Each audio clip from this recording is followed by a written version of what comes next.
आशिकान इमाम अली अलैहिस्सलाम। करम है उस ज़ात परवरदिगार का कि जिसने हमें अहले बैत अलैहिमुस्सलाम की विलायत और मोहब्बत अता की।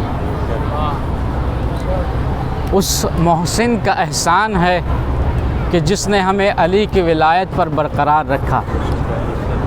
चूँकि माइक नहीं है आप तक, बस ज़बान से बात पहुंचानी है। आप अपना सर भी हिला दें तो मुझे महसूस होगा कि आप तक आवाज़ पहुंच रही है। उस मोहसिन का एहसान है कि जिसने हमें अली की विलायत पर बाकी रखा। क्यों? इसलिए कि ये विलायत बड़ी कीमती चीज़ है। अगर इस विलायत अली का शुक्रिया अदा किया जाए तो जनाब हक़ अदा नहीं होगा। ज़िंदगी भर शुक्रिया अदा किया जाए, विलायत अहले बैत अलैहिमुस्सलाम का शुक्रिया अदा नहीं हो सकता।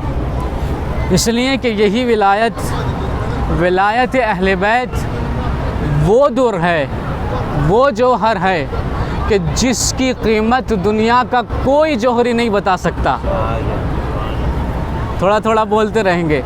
विलायत अहले बैत वो जौहर है कि जिसकी कीमत दुनिया का कोई जौहरी नहीं बता सकता। विलायत अहले बैत वो समंदर है कि जिसकी गहराई दुनिया का कोई गोताखोर नहीं बता सकता। तवज्जो करते रहिएगा। विलायत अहले बैत वो समंदर है कि जिसकी गहराई दुनिया का कोई गोताखोर नहीं बता सकता। अमा विलायत अहले बैत वो नूर है कि जो गैर हलाली के पास नहीं जा सकता। नहीं बोलते रहिएगा ताकि आवाज़ आप तक पहुंच सके और मुझे महसूस होता रहे कि आप समाअत कर रहे हैं। विलायत अहले बैत वो नूर है जनाब कि जो गैर हलाली के पास जा ही नहीं सकता। और ये मेरा जुमला नहीं है, रसूल की हदीस है।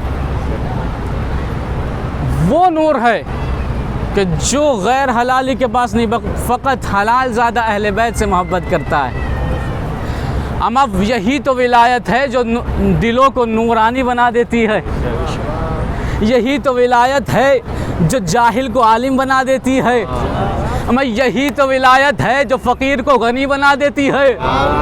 यही तो विलायत है जो परेशान हाल को मुज़तरिब को पुरसुकून बना देती है। यही तो विलायत है जो दुनिया में साथ देती है, आखिरत में निजात देती है। सलामत रहे, पानी रखो, सलामत रहें, खुदा आपको जज़ा दे, मौला हुसैन आपकी इबादत कबूल फरमाए। यही विलायत है जो दुनिया में साथ देती है, आखिरत में निजात देती है। अमा यही विलायत है कि जिसके बारे में कब्र में भी सवाल होगा। नहीं, कब्र में भी सवाल होगा, महशर में भी सवाल होगा, इंसानों से भी सवाल होगा।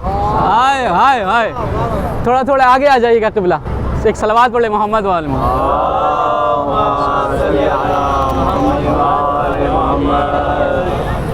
कब्र में भी सवाल होगा, अहले विला तशरीफ़ फरमाए, आखिरत में भी सवाल होगा, इंसानों से भी सवाल होगा, जिन्नात से भी सवाल होगा, रसूलों से भी सवाल होगा, अंबिया से भी सवाल होगा।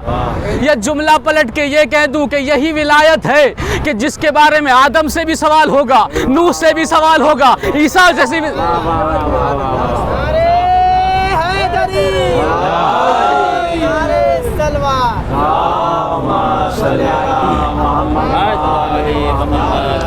विलायत अली से, विलायत अहले बैत से कोई नहीं बचेगा।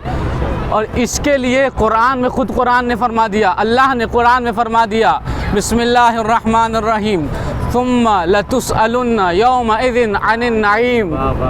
और हम उस दिन ज़रूर भी ज़रूर नेमतों के बारे में सवाल करेंगे।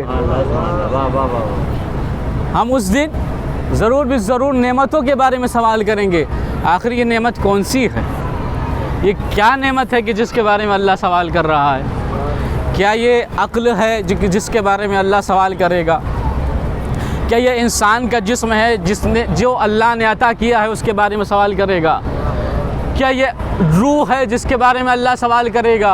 क्या ये ज़मीन है, या आसमान है, या सूरज जैसी चमकती हुई नेमत है, या चाँद जैसी खूबसूरत नेमत है, या सितारे जैसी चहचहाती वाली नेमतें हैं? कौन सी नेमत है जिसके बारे में सवाल करेगा? कुछ लोग कहते हैं कि अल्लाह खाने पीने के बारे में सवाल करेगा, यानी उनके लिहाज से अल्लाह महशर में ये पूछेगा कि मेरे बंदे तूने कितनी रोटी खाई है, तूने कितने किलो चावल खाए हैं। उनके लिहाज से अल्लाह ये सवाल करेगा। अमा जब हमारे यहाँ पर कोई मेहमान आता है तो मेज़बान उससे ये नहीं पूछता कि तुमने कितना खाया, तुमने कितना खाया, कितना छोड़ दिया। अमा जब मेज़बान मेहमान से सवाल नहीं करता तो रहमान अपने बंदों से कैसे सवाल करेगा? कहते हैं कि रोटी और पानी के बारे में अल्लाह सवाल करेगा। अक्ल नहीं है, समझदारी नहीं है। अल्लाह ने कहा कि हम उस दिन नेमतों के बारे में सवाल करेंगे। परवरदिगार वो नेमत कौन सी है जिसके बारे में अल्लाह सवाल करेगा? कौन सी नेमत है जिसके बारे में तू सवाल करेगा? महशर वाले दिन अगर हमें ना पता हो तो हम तो परेशान हो जाएंगे। परवरदिगार ये भी बता दे कि तू किसके बारे में सवाल करेगा। हम परेशान थे, हमें ना समझ में आया कि किसके बारे में अल्लाह सवाल करेगा। एक मर्तबा मैंने सवाल कर लिया, परवरदिगार तू सवाल तो करेगा लेकिन हमें ये बता दे कि तू किसके बारे में सवाल करेगा। अब तू किसके बारे में, नेमत से मुराद क्या है? शायद अल्लाह का जवाब ये आए कि मैंने कुरान की तफसीर के लिए 14 हुज्जतें भेजी हैं।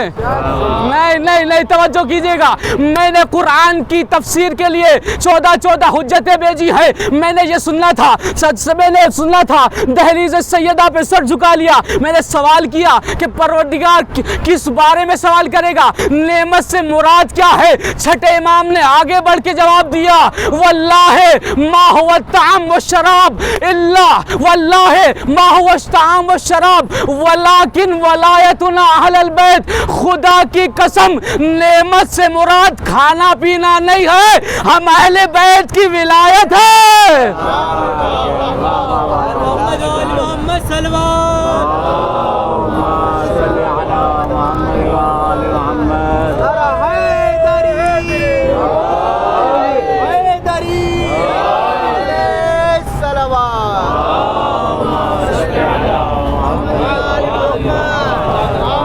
सलामत रहें, खुदा आपको जज़ा दे।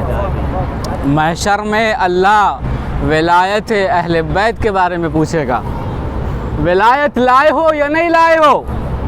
अगर दिल में विलायत अहले बैत है तो जन्नत में चले जाओ, और अगर दिल में बुग़्ज़ अहले बैत है तो रास्ता तुम्हें पता ही है। फरिश्तों को भेजूं या खुद जा रहे हो? महशर में अल्लाह किसके बारे में सवाल करेगा? विलायत अहले बैत। और यकीनन ये बड़ी कीमती शय है। विलायत अहले बैत बड़ी अजीम शय है, चूँकि ये अशरा जनाब सैयद सज्जाद से मुंसलिक है।